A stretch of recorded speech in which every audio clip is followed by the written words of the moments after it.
하나님께서는 하나님의 나라를 이 땅에 세우시기 위해서 시대마다 하나님 나라의 인재를 길러 사용하십니다. 본문에는 다니엘이라는 인재를 기르시는 하나님의 모습이 나타나고 있습니다. 그렇다면 하나님은 다니엘을 어떻게 하나님의 나라 인재로 기르고 있습니까?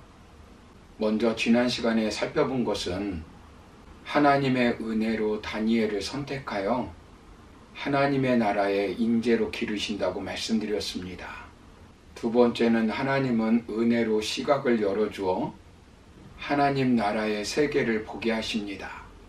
다니엘서 2장 1절을 보시면 느부갓네살이 다스린 지 2년이 되는 해에 느부갓네살이 꿈을 꾸고 그로 말미암아 마음이 번민하여 잠을 이루지 못한지라 라고 말씀합니다. 왕은 꿈을 꾸고 번민하여 잠을 이루지 못하였습니다. 그 해결책을 찾기 위해 박수와 술객과 점쟁이와 갈대아 술사를 부르게 합니다. 그런데 아무도 꿈을 알지도 못하고 해석해 주지도 못합니다. 그때 왕은 지혜자들을 다 죽이라고 말합니다. 지식인들이 모두 처형당할 위기에 빠졌을 때 하나님은 다니엘에게 은혜를 베풀어 주어 그 꿈을 알게 하고 해석하게 해 주었습니다. 다니엘서 2장 19절을 보시면 이에 이 은밀한 것이 밤의 환상으로 다니엘에게 나타나 보임에 다니엘이 하늘에 계신 하나님을 찬송하니라 라고 말씀합니다. 하나님께서 은혜로 알려주신 것입니다. 하나님께서 은혜를 부어주어 영안을 열리게 해주신 것입니다. 사람의 눈은 육안이 있고 심안이 있고 영안이 있습니다. 세상의 지식이 쌓이면 심안까지 열립니다. 정보를 쌓아놓은 데이터를 통해 만물 박사는 될 수 있습니다. 그러나 한계가 있습니다. 영안이 열려야 합니다. 하나님이 은혜를 주어야 영안이 열리고 영적 세계를 깨닫게 되는 것입니다. 다니엘이 어떻게 그 시대에 하나님께서 진행하시는 역사의 미래를 깨닫게 되었는지 성경은 분명하게 가르쳐주고 있습니다. 다니엘서 10장 11절을 보시면 내게 이르되 큰 은총을 받은 사람 다니엘아 내가 네게 이르는 말을 깨닫고 일어서라. 내가 네게 보내심을 받았느니라 하더라. 그가 내게 이 말을 한 후에 내가 떨며 일어서니라고 말씀합니다. 그래서 다니엘은 왕 앞에 나아가 하나님께서 알려주었다는 것을 담대하게 고합니다.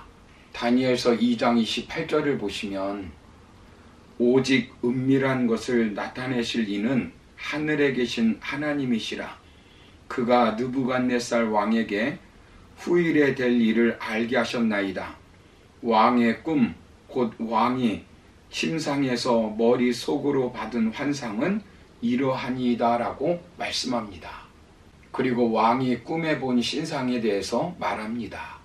왕이 큰 신상을 보았는데 머리는 순금, 가슴과 두 팔은 은, 배와 넓적다리는 놋, 종아리는 쇠, 그 발은 얼마는 쇠, 얼마는 흙으로 되어 있는 큰 신상을 보았다는 것입니다. 그런데 손대지 아니한 돌이 나와 신상의 쇠와 진흙에 발을 쳐서 부서뜨려 타작마당에 겨같이 되어 바람에 불려간 것이 없었다는 것입니다. 아마 이것을 보고 왕은 자신이 망할 것이라고 생각하고 두려워하여 근심 걱정을 했을 것입니다. 그런데 우상을 친 돌은 태산이 되어 온 세계에 가득하게 되었다는 것입니다. 앞으로 세계의 역사를 하나님이 보여주신 것입니다. 바벨론, 페르시아, 헬라, 로마 이후 산돌이신 예수님이 이 말 하나님의 나라를 보여주신 것입니다. 다니엘의 놀라운 지혜를 보고 왕은 어떻게 합니까? 다니엘서 2장 46절 이하를 보시면 이에 느부갓네살 왕이 엎드려 다니엘에게 절하고 명하여 예물과 향품을 그에게 주게 하니라.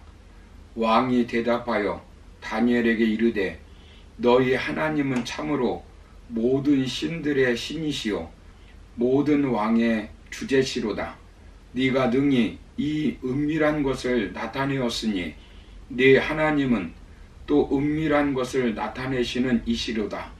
왕이 이에 다니엘을 높여 귀한 선물을 많이 주며 그를 세워 바벨론 온 지방에 다스리게 하며 또 바벨론 모든 지혜자의 어른을 삼았으며 라고 말씀합니다. 사랑하는 성도 여러분, 하나님의 나라의 인재는 은혜를 받아야 되고 구원을 받고 은혜를 받아야 깨달을 수 있고 각 분야에서 쓰임받게 됩니다. 그러므로 하나님의 은혜로 영안이 열려 보이지 않는 영적 세계를 깨닫고 하나님 앞에 귀하게 쓰임받는 종들이 되기를 주님의 이름으로 축원합니다. 세 번째로 하나님은 은혜를 부어주어 힘을 가지게 함으로 하나님의 나라의 인재로 쓰임받도록 기르십니다. 새로운 시대의 하나님 나라의 인재로 지속적으로 쓰임받기 위해서는 수많은 난관을 은혜로 이겨야 합니다. 그 난관보다 더 큰 은혜를 받으면 얼마든지 수많은 장애물을 극복하고 하나님 나라의 인재로 쓰임받을 수 있습니다.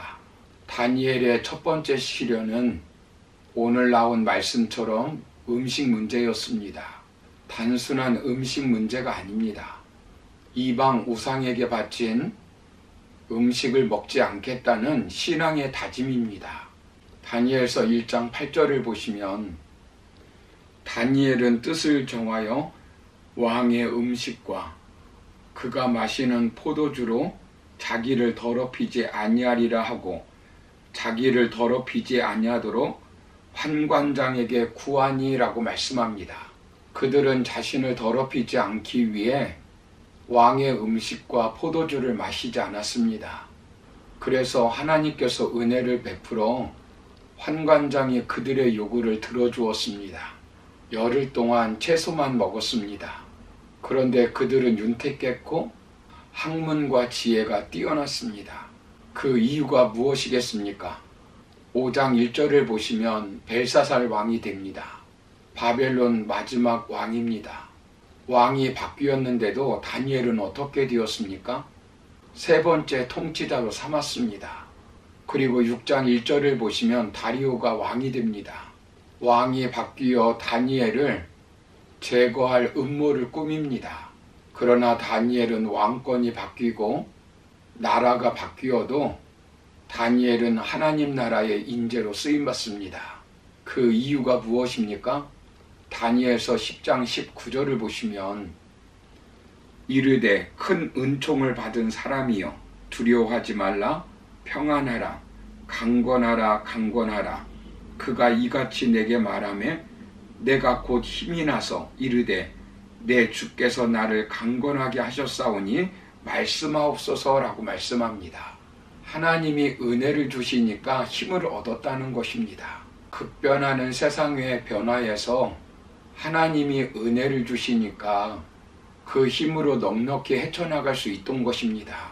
사랑하는 성도 여러분, 하나님께서 은혜를 주시면 그 힘으로 시대는 변하고 왕권은 달라져도 지속적으로 하나님 나라의 인재로 쓰임받을 수 있는 것입니다.